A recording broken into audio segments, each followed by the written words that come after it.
મારું નામ ગાર્ગી વ્યાસ છે.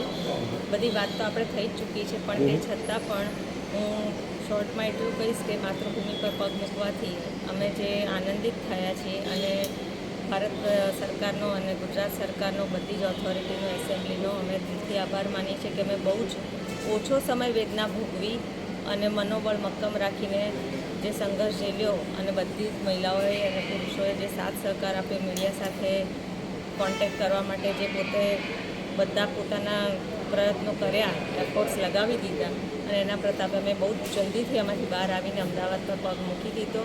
અમારા પરિવારજનોને મળવાની અમને જે તાલાવેલી છે અને જલ્દીથી મોદી સરકારથી પૂર્ણ થઈ ગઈ એના માટે દિલથી વંદન.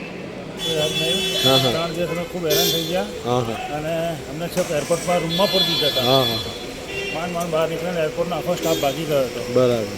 એ અમે આપણા ગુજરાતના જ ખાલી એરપોર્ટ પર જ ઊભા હતા, બાકી બધા જતા રહેતા. આખું એરપોર્ટ સુનસાન, કોઈ રણી ધણી હતું નહીં. માંડ 3 દિવસ કાઢ્યા અને અત્યારે અમે આવ્યા છીએ અમદાવાદ. Thank you.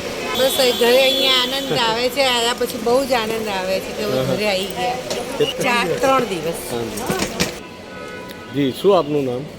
મારું નામ પ્રવીણભાઈ છે અને હું મણિનગરમાં રહું છું.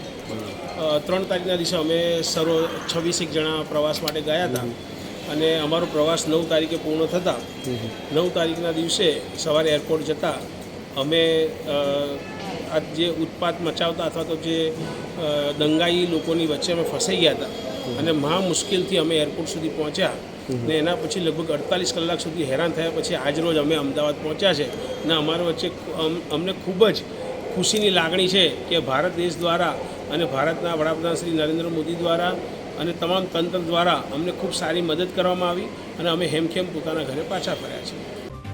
જો તમે આ વિડીયો ફેસબુક પર જોઈ રહ્યા છો તો લાઈક અને ફોલો કરો અને યુટ્યુબ પર જોઈ રહ્યા છો તો અમારી ચેનલને સબસ્ક્રાઈબ કરો. સત્તરે.com આઝાદી સમાચારોની.